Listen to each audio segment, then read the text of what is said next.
gelirler, qonaqları hər zaman gəlirlər.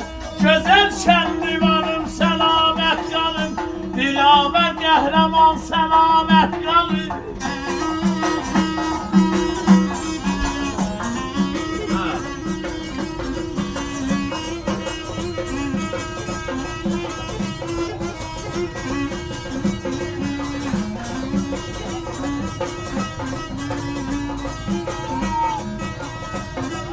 Bu şiirlər fəxr eyləyir adınıza, bu şiirlər fəxr eyləyir adınıza, haq yetişsin ata ya da dadına.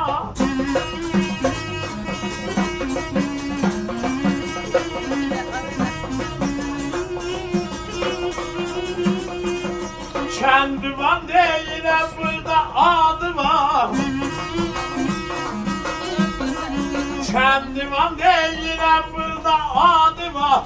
Gözəl Şəndivanım səlamət qalın, ata yanalar ey səlamət qalın.